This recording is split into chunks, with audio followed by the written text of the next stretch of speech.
All right, welcome everybody to the Quarantine Zone. The Quarantine Zone is a daily live show right here on Instagram Live and recording later and putting up on YouTube. Thank you everybody for joining in today.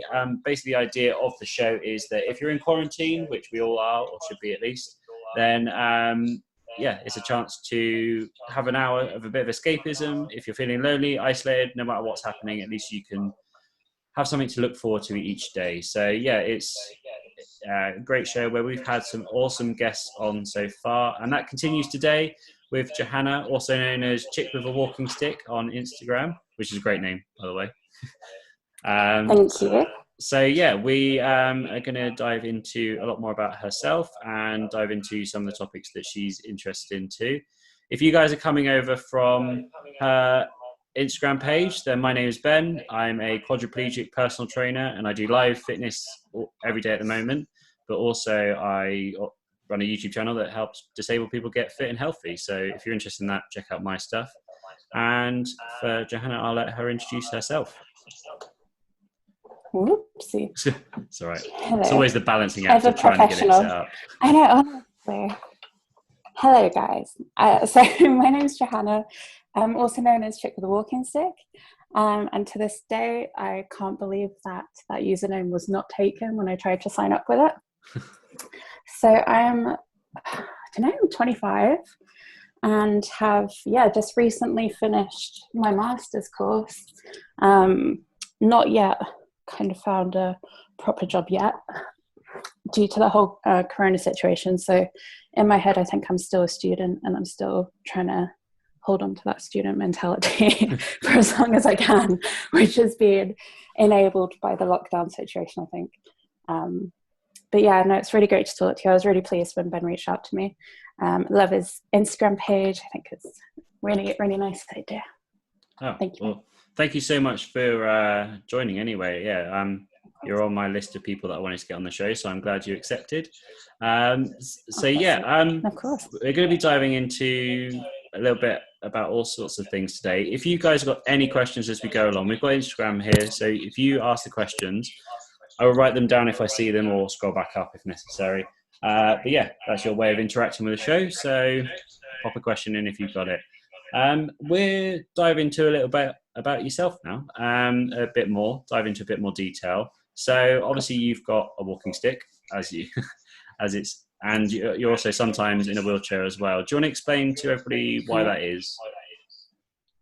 Yeah, so basically the main condition that I have that causes the need for the walking stick and the power chair on occasion is called hypermobility syndrome, which is kind of in the same family as EDS, if your followers are more familiar with that. But basically it just means that my joints are too flexible, which I didn't realize until I actually had the issue that could even be a thing.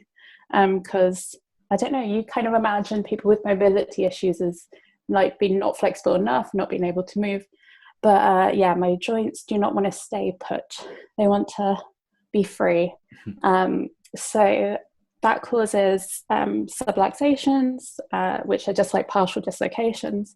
So thankfully, it's not quite in the same region for me as a complete dislocation. I know some of my friends who do have that issue, but for me, partial dislocations in my shoulders and in my hips, which are very painful and cause pain for, like the few days after that as well. So if you see me in a picture in my power chair, that's probably because that day or a few days previously, one of my hips is probably subluxed, meaning that I can't put any weight on it at the minute. So that is why I need my mobility aids. The condition is not particularly well known. It's hard for me to still remember that because I've been kind of in the Instagram community for what feels like a long time now, where everyone is very, very woke about different conditions and everything. So it's still funny sometimes when I talk to an old friend for the first time in a while and I mention the name of the condition more casually and they're not sure what it is. And I know that the Rheumatology Society have just recently, I think a couple of months ago, kind of reopened their research into the symptoms of it, but also into the process once you've been diagnosed with a condition.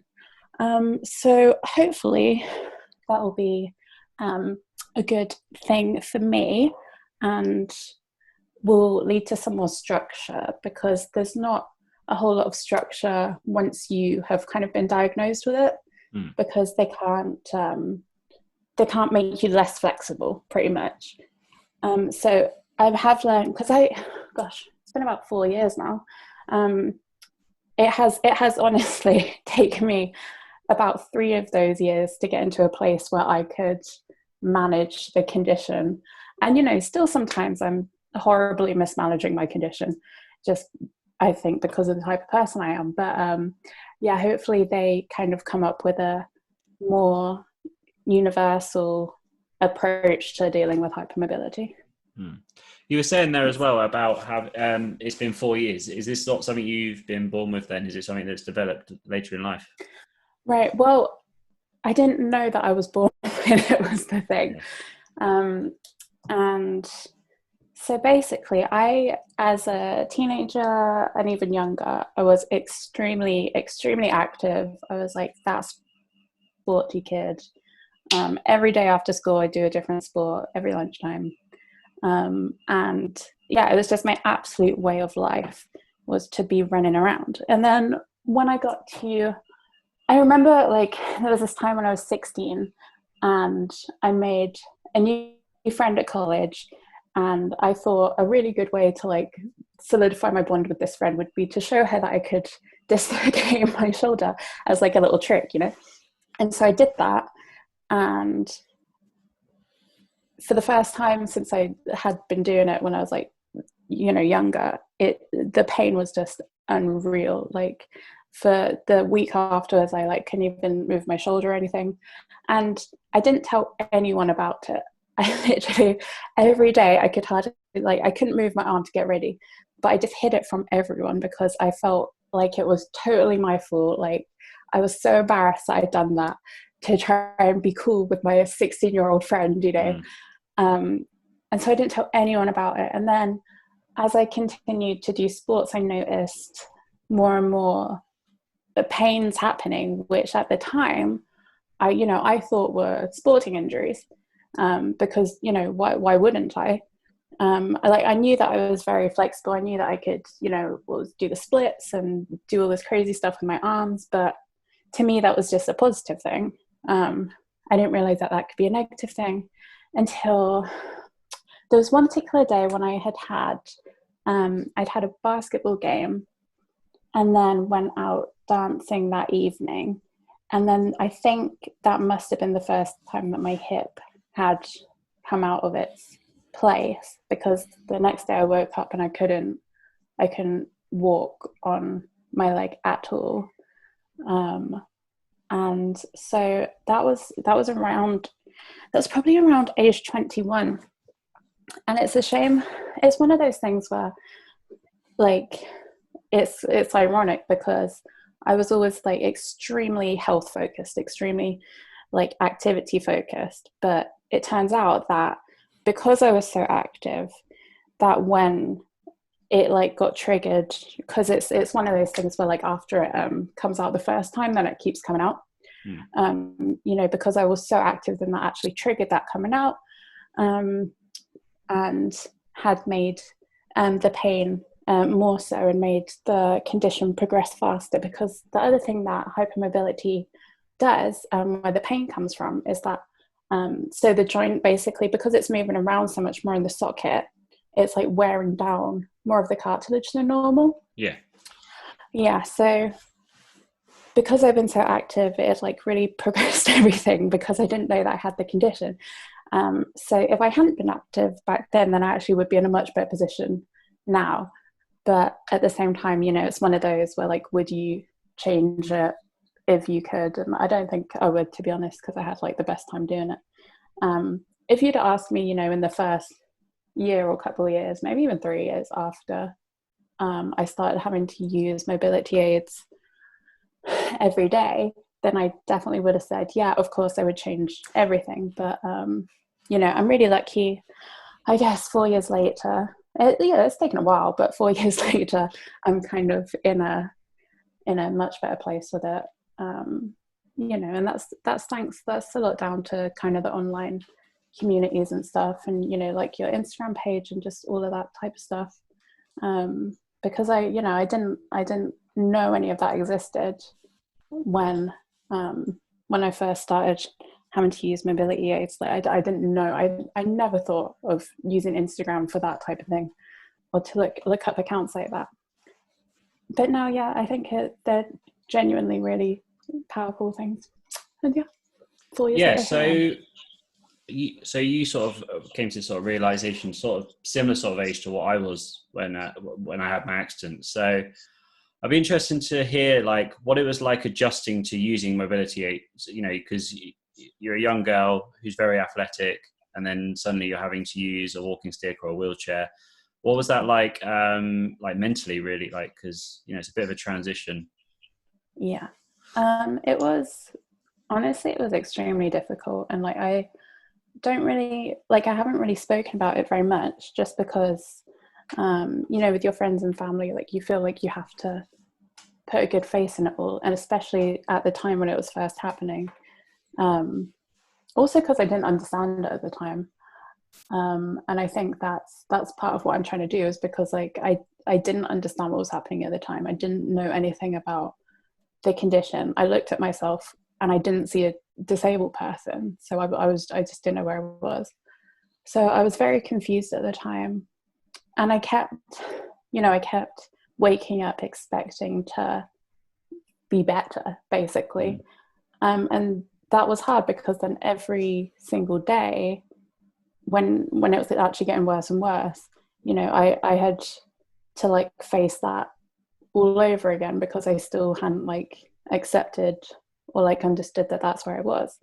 And, you know, so that was hard. But I think a big factor in it was the fact that I lost, you know, 90% of my social life kind of overnight as well.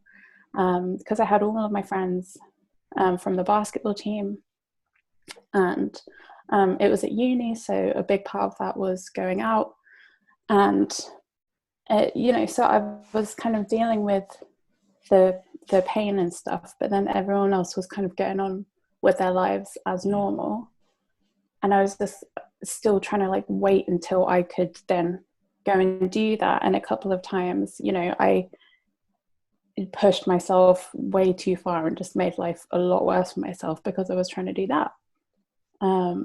So that was difficult. I mean, luckily, you know, my flatmates were so lovely at the time, so supportive and lovely, but it, you know, it can't make up for just wanting to carry on with what you were doing, because I was in a really good place before. I really enjoyed going out. I really enjoyed sports and everything. Plus, it was a very interesting time because it was in my final year at university. So I was working on my dissertation at the time, and through that I was coming back to my doctor in Norfolk. So I went to uni in Wolverhampton, but then I was having to like travel back to Norfolk because I just wanted to go to my doctor there. So there was like a lot of time taken up, obviously trying to like understand the condition, know what was happening with it, going to different appointments and stuff, while trying to get my dissertation done, which was like a physical piece of work. So it was in set design, so I had to like physically put it together, except most of the time I was across the country, so that was like an additional layer of stress, because I felt like it had affected my social life and my studies, as well as like really hurt. You know, it's like there's never just one thing. So that was definitely tough. I think that so with the mobility aids especially, I was kind of reluctant to start using them, because I remember thinking at the time, like, you know, it doesn't go, like, it doesn't go with the look that I was trying to go for.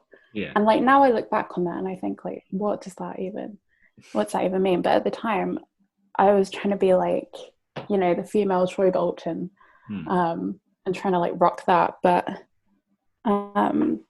yeah, when I had to start going into uni with a walking stick, it was just embarrassing for me at the time, which it shouldn't have been.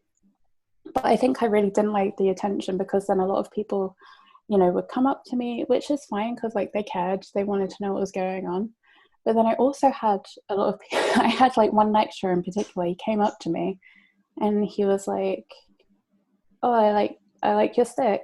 And I was like, explained the situation a little bit, and he was really surprised, and he was like, oh, I thought it was just aesthetic, you know, he thought I was just doing it as like part of my outfit. And there were like quite a few times where that happened, because my degree was in musical theatre, so people would come in with some pretty random stuff. Yeah, I bet. And a walking stick was not out of the realms of possibility with that.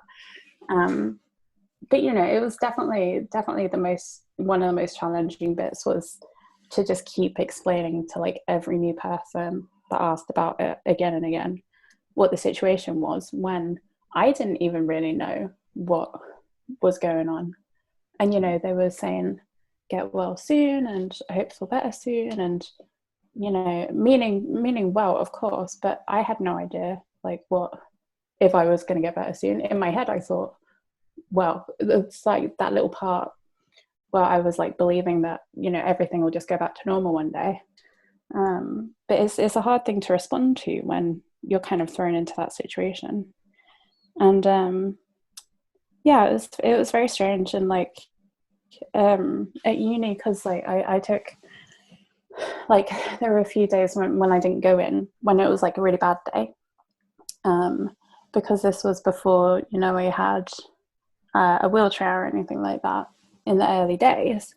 And then I kind of pushed myself to go in one day when I probably shouldn't have, and my hip did what my hip does, and then I couldn't walk to like go get anything, and like I really needed a hand. And I was really lucky my flatmates went, and they have like a nursing teaching facility on site as well, which is quite random. There's like the musical theatre block and then the nursing block next to it, and so they went and brought me back a wheelchair, and I was like going around in the wheelchair at uni, and it was just the weirdest feeling, because on the one hand it was such relief, it was like so comfortable and everything, but then like the entire, well, how I felt anyway, was like the entire uni was then looking at me, because it was like quite a small campus and everyone knew me and everything. So it was definitely the balance between this actually feeling like it's helping me so much, and then wanting to just like hide in a cupboard somewhere for 10 days. Yeah, it must be crazy, like that sort of difference between like, this really helps me, but at the same time, like everybody's looking at me, and you know, again, being somebody who's young as well, it's like, and at university, you know, you don't want to be the person when that that sticks stuff actually out. matters to you, right? Yeah, exactly. Yeah, it's so I want to sort of get on to what you're doing now, but say someone who's going through like the same sort of stuff you went through, what sort of advice would you give to them? And like, what would you say to them? Like, or even just what would you say to your younger self? Well, I think the first thing would be to just be more accepting of it, because it's not the end of the world. I think part of why I had such a hard time with it is because I wouldn't even want to like think about it not being something that could just be magically fixed. I didn't even want to kind of entertain that as a possibility. Even when I knew that I had to get my first wheelchair because I just couldn't really function anymore, I got, you know, like the cheapest possible one, because I knew that what in my head I was like, oh, it's fine, I'm just gonna like use it for a little bit and then I can put it back on eBay or whatever. So I think just to know that it's not ideal, but it's really not as bad as you might think it would be, and that like there are other young people just like living their lives to a pretty good level, I think, with mobility aids. And I think just like knowing more about invisible illnesses and hidden disabilities is really important for that, because I think that will help people to accept the state they're in if they don't think of themselves as like not being in that mold, so they can't have a chronic condition because they don't look a certain way, they're not in that condition. So I think like if that image had been out there, because I had no idea about any of it when it first started happening, then that would have kind of maybe helped me accept it a little bit more. Yeah. Sure.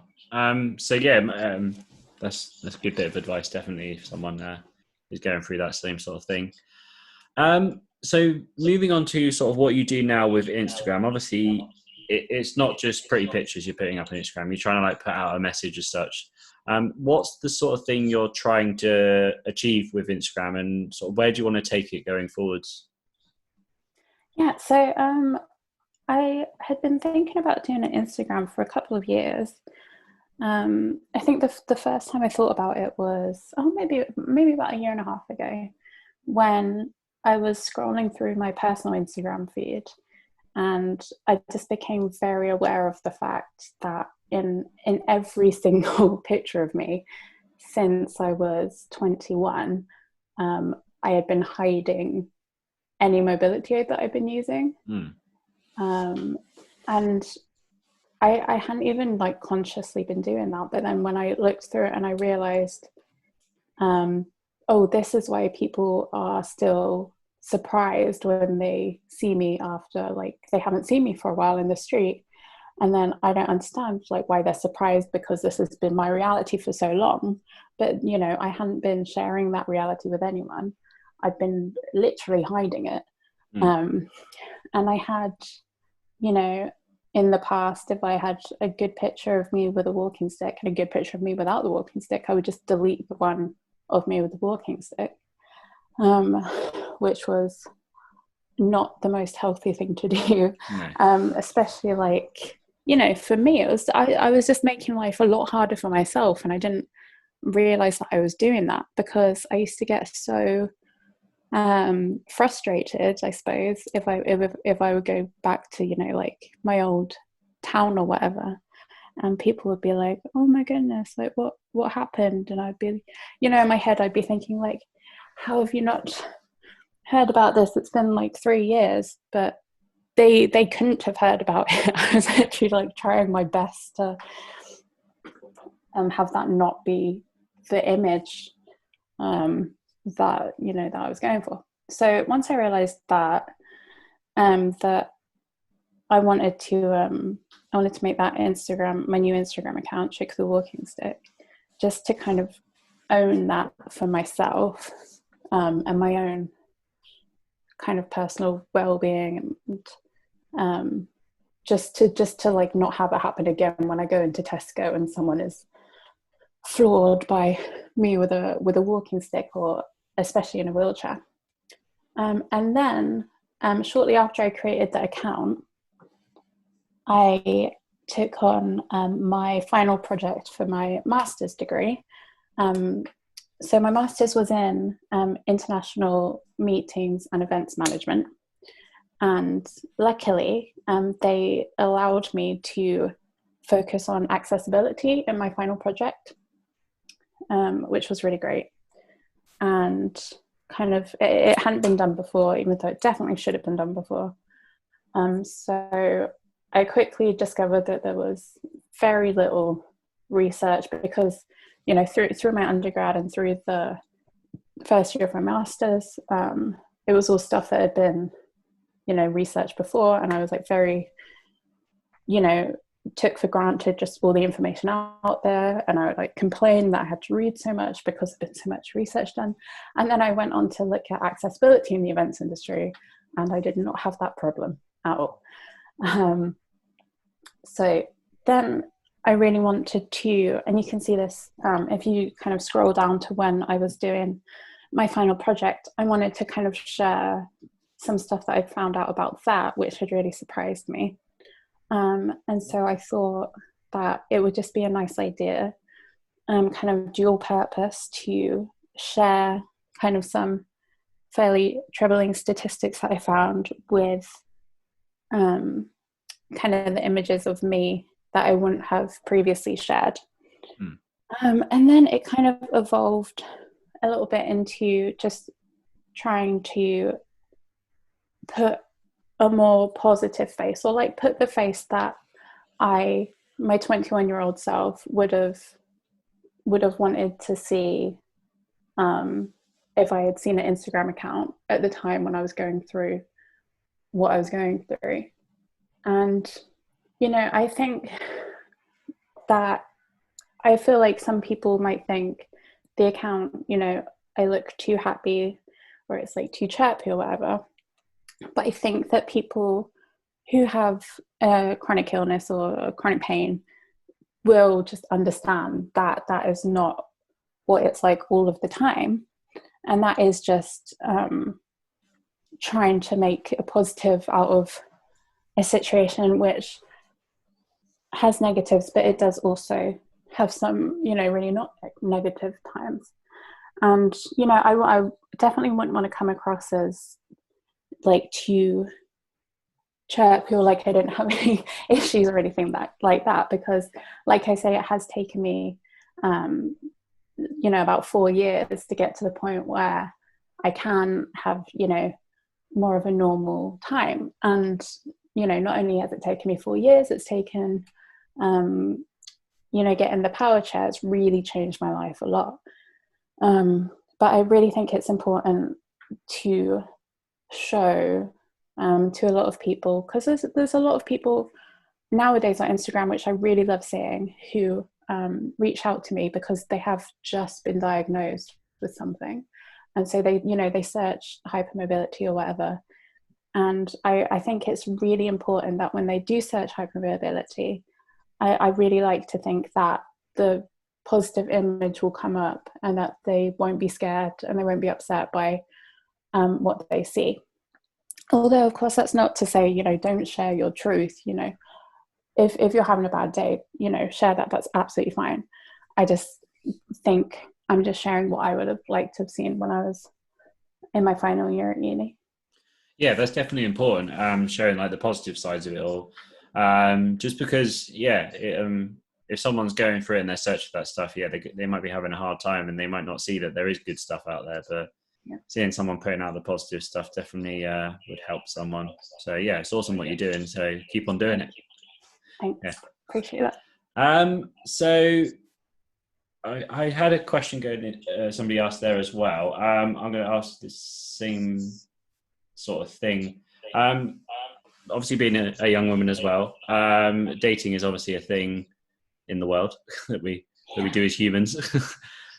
So like, how has it been for like your dating life, or any sort of, like, even if you're trying to have a dating life as such? What's it, do you feel like it's had an impact on it, or if you just share your experiences?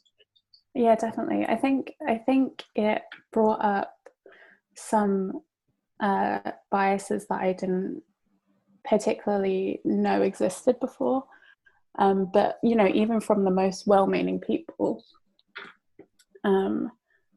So like, if I was dating a really nice guy, and then the comments would be like, oh, he's so nice, like he really takes care of you, and he doesn't like mind taking it slower, like and a lot of the emphasis, like the comments on it were like, oh, he's almost doing me a favor.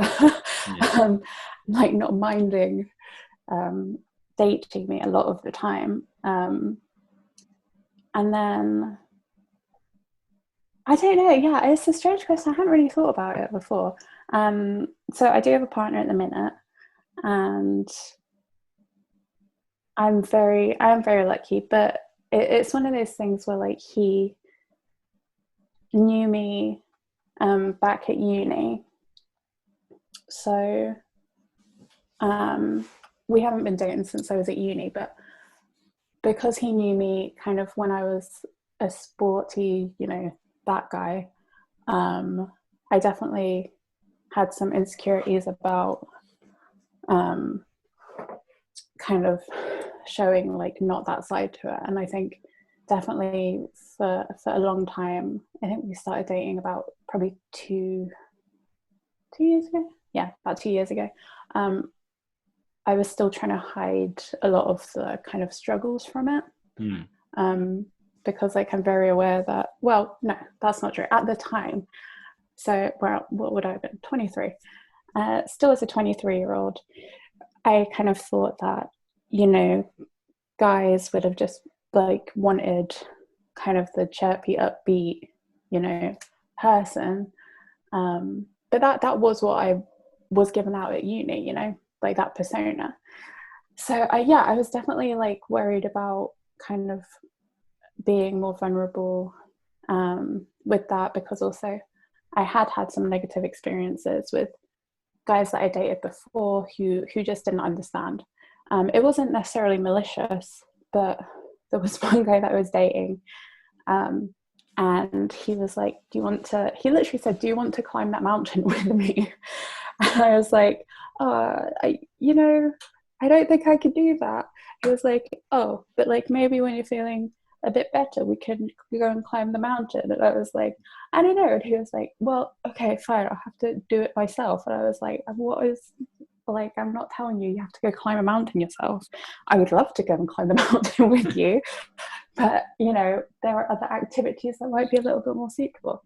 So, and then I definitely felt like there was like some like resistance there to my situation from other guys I dated, kind of like that. But yeah, no, I'm really lucky with my current partner that I kind of like eased in the situation. But it's one of those things that like you can't hide it forever. Like you really can't. No. And I started talking more about the doctor's appointments I was having, and if they were, if it was a particularly horrific doctor's appointment, before I would have just been like, yeah, it was fine, maybe the next one will be more helpful. But then then I was more honest with him, and I was like, this is terrible, I feel terrible, everything is terrible. But then luckily he's the type of personality where he is able to kind of lift me up from that, rather than kind of also be like, yes, everything is terrible, because that doesn't, well, for my personality type, that doesn't help. If someone else is like, yes, everything is terrible, I'm like, yes, everything is terrible, and then everything is terrible for the next couple of days, for sure. So yeah, definitely it has shown me that there's a lot of different types of people in the world, and that you can explain something in the exact same way to two different people, and they'll react to you in completely different ways. Which I really, I didn't really appreciate before, I think. But yeah, one thing I don't love is the whole kind of painting out the partner of a person who uses mobility aids as a saint. I mean, I think he doesn't mind it, he's fine with that, but I just think that needs to be binned a little bit. Yeah, like I appreciate him very much, but with my girlfriend, she gets it often. She's like, yes, I am, like flicking her hair at the same time. She's trying to make the most of it, and I'm like, hold on, I do more than you do. Yeah, literally. I look after you more. Last time you did the washing. Yeah. So yeah, it definitely needs to be, that needs to be binned, that whole thinking, because there's a lot more that goes into a relationship than just what people see from the outside. So yeah, with that, I was curious if you've done sort of online dating, and if you have, like, did you saying because you didn't show pictures of yourself, with mobility aids. So if you did any like online dating, did you show that stuff, or was it at the time when you were okay with it? Yeah, no, that was definitely before the time I was okay with it. Yeah, I mean, I did online dating for I think a few weeks one summer. And yeah, I mean, you're totally right. I hadn't even thought back to that, but I didn't have any pictures of my mobility aids with that. That was only a couple of years ago. And I think especially in that environment where, you are kind of just trying to exhibit yourself. Like, it's a very bizarre environment. You're trying to just put yourself at your best angle. What I misguidedly thought was my best angle was me without a mobility aid, which is really sad to think back now that was my mindset. But yeah, that is true. And then I think it wasn't until probably like the third date that I had with one particular guy that I even like mentioned that I had some sort of mobility issues, because I've been very strategic before with like the dates. Nothing that I would have done to like hurt myself. And yeah, I was like very nervous to see like what he would say about that, because it is kind of a plot twist, especially if you've already met up with someone like 2 times and they seem totally fine. But luckily this particular guy was like pretty chill with it, so that was good. But yeah, no, that's actually a really good point. I hadn't even thought of that. But like at the time, I wouldn't have even considered putting a picture of me with a mobility aid up there. But I Yeah, think for part me, of that was, it was a really difficult decision to decide whether I should do it, and I was like, wow, I can't show me as someone from the top up, and then suddenly I had to arrive like, hello, I'm in a wheelchair. yeah, Surprise! They're just like, well, run away. So yeah, for me, it was like, oh no, I kind of have to. I got no way of like hiding this whatsoever. yeah, So yeah, that was a decision. But I found personally when I started to do it, like when I did the online dating, when I put in the wheelchair out there, I call it the bullshit filter. So I always say like I wouldn't want to date someone who wouldn't want to date someone in a wheelchair because they're in a wheelchair. right, So like I'm nice, filtering yeah, all that crap out already. So I'm yeah, only getting matched with people that actually want to know me for who I am. So personally, nice. Leaving the assholes to the able-bodied people. yeah, exactly. You can Yeah, they have can have those. them. Yeah, yeah. So yeah, and then when I met my girlfriend, she doesn't care about my disability. She thinks it's fun, if anything. Like Yeah. so, I have a seat anywhere I go. Right, yeah, my boyfriend loves when I have my power chair and he can put the shopping on the back of it. Yeah, So yeah, there's positives. definitely. So yeah, I'm just gonna have a look through. If anybody's got any more questions for either of us, then pop them in the chat. I'm just gonna have a quick look. But I want to know. A lot of people are saying you're beautiful. I assume they were talking about me. Thank you, guys. But yeah, if there's someone said even with a wheelchair you can live your best life. Don't worry. Yeah, that's true. True. But yeah, I want to know if I can't find anything. If there's how are you coping at the moment with the current situation? Being in quarantine, lockdown, social isolating, all that kind of stuff. How are you sort of coping with it? And I'm not sure if it affects your disability anyway, but yeah, if it does, do you want to explain? Yeah, so I think it's definitely been kind of an interesting situation where I don't know if you particularly will agree with this, but I think a lot of people with mobility issues are actually quite more, we're kind of even better mentally prepared maybe for the 100%, definitely. I'm used to staying isolation. inside. Yeah. Right, exactly. Yeah, I mean there were this period of months before I got my power chair where I would literally have to wait at home for someone to come and take me out if I wanted to go out. And taking me out would be just like going kind of round the back for a bit. So I think, I mean, that was, you know, not something that I want to go back to. And I'm not saying that the lockdown is particularly easy, but it is definitely true that I feel like I've been through a similar situation before. And actually it's kind of made me realize that previously, because, you know, I was really in a bad place before when I had to stay at home and, you know, really rely on other people to take me out. But I think that because now my situation at home is I'm with mum and my partner, so it's kind of shown me that I think a lot of the reason that I was in that bad place before was actually more loneliness than the actual, I don't like the term, but like houseboundness.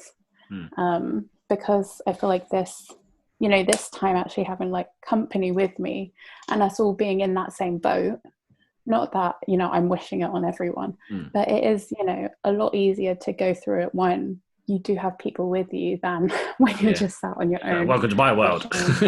Yeah. Like, hi guys, come on in. Yeah. So in that aspect, I feel like I did have a little bit of a head start on everyone. But also it has been interesting because I've tried to really push myself since I got my power chair back in, I think last summer. I've been trying to push myself to like get out and try and start socializing more, because I basically just like didn't really have that much of a social life for the last couple of years. So, you know, it has still been not ideal, because, you know, my routine, as everyone else's, has changed. If I was feeling, you know, if I was having a particularly bad day, then I would go out in my chair and just go on like a little adventure to the city, or do something, even just like getting a Costa, like, or a Starbucks. But yeah, I think that I'm in a privileged position where I had kind of training for this event for a few months. Montage. Exactly. So yeah, I don't want to complain too much. I mean, it's definitely, it's awkward from the medical point of view, because there've been like a few times now that like I feel like I really need to go to the doctors about certain things, but then I'm quite hesitant to do that because I know they're working so hard with other people, and it's that, I don't know if it's like a British thing, like you don't want to make a fuss if you don't know how to. That's a British thing, definitely. Yeah. So that's probably the most challenging aspect, is I'm not sure what counts as, you know, prioritizing your own health and what is just being in the way and, I don't know, selfish or whatever. So yeah, I'm so what struggling a little bit with that. What are you doing to keep yourself entertained while you're doing all this? I see you got some Xbox controllers behind you. Is that? I do, yeah. Yeah, I've replayed a lot of video games. I replayed so far all of the Bioshocks, so that's 1, 2, and Infinity. And I'm also currently playing Fallout 4, if anyone is into that type of thing. So yeah, a lot of Xbox, and then I've been trying to focus on what I'm eating a little bit more, because previously, I mean, I'm a massive fan of frozen pizzas, to be honest. And then I'd kind of, you know, there's always been stuff in the communities and just floating around, and like my aunt tells me and stuff like that, you know, certain foods can be anti-inflammatory. So whereas before I'd kind of thought, oh, I don't really like have the motivation to look into that type of thing, I've been eating I've been making these smoothies. They've been pretty good. And then I think the stuff I'm putting in them is meant to be anti-inflammatory. I'm not really sure, but they taste nice and they're good for you. So I'm kind of just doing that anyway. But then also, like, physically, I've been trying to do like my daily exercises depending on how I'm feeling that day. So they're mostly based on kind of like these muscles here, like all the muscles around there, to try and stop my shoulder coming out. But that just varies day by day on like how they're feeling. Like today, I probably won't be able to, because I was having a very shaky day. My mascara took me like 5 minutes to do before I came on with this one. But so I might try and do just some like leg strengthening stuff instead today. But yeah, it's just kind of a time to like focus on myself and my body a little bit more, which is definitely different than the last time that I wasn't able to leave the house, where I would just, you know, sit and watch 20 episodes of The Simpsons, which is also fine, but it's just like a different mindset for me this time. Yeah. Which season is The Simpsons? Obviously the early one. Well, yeah, obviously the early ones. The later ones, it's a different show. It's not even The Simpsons anymore. No. Oh, I just got Disney Plus as well, though. So that's got all the episodes of The Simpsons on. Yeah, our friend got a trial and gave us the password. Nice. So we've been watching lots of stuff. Very nice. Went through all the X-Men movies because they're all on there. So yeah? Yeah, that's what we did like last week. It didn't take very long because we've got a lot of time on our hands. Honestly. I'm just going to see if there's any more questions that came up. Someone asked about abs. We'll talk about that in a different one. For a paraplegic, send me a message and I'll answer that one for you. The other thing I wanted to talk about was, obviously you signed with Zebedee to do some modelling and stuff. So do you want to explain how that came about and what you've done with it so far? Yeah, for sure. So so when I was a teenager, so when I was about 18, I was a very skinny little thing, and I'm 6 foot tall. So I was just like I was a model back then. See, even now, like it's been 4 years, and even now I want to say I was a normal model. Like it's so powerful, that internalized stuff. It's so hard to break out of it. But yeah, so I used to do catwalk modeling and stuff like that. And I enjoyed it to a point. Not as much as I'm enjoying it now, because it's a very different environment, very different pressures, very different atmosphere, and very different kind of fellow models previously. But yeah, so I used to do some catwalks, and then I decided to kind of go to university instead, go down that route. And then and then I knew that I was coming up to graduate from my master's, and I think someone said to me like, oh, why don't you just like go back into modeling? And I was like, yeah, okay. Who's going to want like a definitely more chubby person who physically could not do a catwalk? And, you know, I was very dismissive. And then the next day it came back into my head, and I Googled disabled modeling agency, and Zebedee came up, and I just had no idea it was a thing. And, you know, I realize now, obviously, that my dismissive attitude towards that was just a reflection on how I was feeling about myself, you know. I was just feeling like, you know, no one's going to want to see me. Like, this is the opposite of aspirational. This is what people would, you know, try and avoid. But then that comes from people constantly saying that, you know, how brave you are and how they feel sorry for you and stuff. And it's just like, that's just saying that you're in a position that they would not want to be in, you know. And my experience of modeling had been very much like, you must be an otherworldly being at all times. Don't go anywhere near the sandwich table and the crafting. So I was really surprised and excited when I saw Zebedee Management, but I was still nervous because I still had like the attitude where everything was extremely competitive. So I didn't actually know whether I was even gonna sign up for the agency, because I was too nervous like to go to the casting, because I thought that I'd be rejected, to be honest. But like I've realized that the people are just very different than the people that I've been dealing with before, and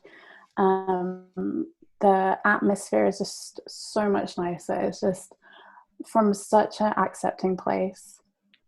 I'm so glad that I did do it, because when I turned up to the casting, some of the people I've met are now some of my best friends, just like from other girls who've been going through similar situations. So I'm so glad that I went. And the two women who are running Zebedee, sorry, I'm just messing with my phone there. The two women who run Zebedee are just the absolute kindest people, and they really have come at it from a place of genuinely thinking that more exposure needs to be had, because I remember thinking like, oh, maybe it's just some random guy who sees like a gap in the market for disabled models and wants to kind of exploit people like that, but it's absolutely not like that. Because now, if I turn up to a shoot, the first thing people will do is like offer me a chair, and then ask if I'm okay doing this, if I'm okay doing that. So it's like a really different environment, and I think that Zebedee really picks who they work with quite carefully as well, to make sure that their models are not put in an uncomfortable situation. Yeah. So it's been really great. They've done what have they done? Yeah, so I've done like what I thought every job would be. I've done the adverts for power chairs, which is what I thought disabled modeling would be. But then it's not just that. They've got opportunities for like book covers and stuff, even stuff where it just shows your face. If the photographer or if the person putting the shoot together is just particularly woke, or just like knows that disabled models are also capable of getting a sick end result. Yeah. So yeah, I'm really glad that I did that, and I've made some really nice friends. That's awesome to hear. Yeah, it's weird that sometimes you go down a path that you don't really expect it to end up what it is, and then sometimes it's something amazing. You meet awesome people on the way. Yeah, definitely. There was a point where in like December or something, where I was doing some disabled modeling with Zebedee and working on my final project, which was accessibility for my master's. And I kind of realized that like I wouldn't have been doing any of the things that I was doing in my life at that time if it hadn't have been for my condition. So that was like a very strange realization, but not a bad one. Definitely not a bad one. Yeah, so I think that's a pretty good place to wrap up today. Thank you so much for joining me in. Thank you everybody in the comments for coming along and saying hello. Johanna, where should people come if they want to see more about you? So on my Instagram account, I'd say, which is at chick with a walking stick, and there's a underscore between each word there. And then feel free to DM me. Like I really like people who are kind of in a position where I was previously, and then I can give them some actual advice that I really wish that I'd had a few years ago. That's awesome. Again, so yeah, thank you, Joanna, so much for coming on. It's been really good, right? Meeting you and talking to you. Thank you for having me. All right, it's been awesome. If you guys want to see more, obviously go check out her Instagram page. If you want to see more about me, my name is Ben. I'm a quadriplegic personal trainer, and I have an account called Adapt to Perform, where I help lots of people get fit and healthy who are just so happen to be disabled. And also at the moment, I'm doing all these live chats. I'm here every single day for the fitness at 5.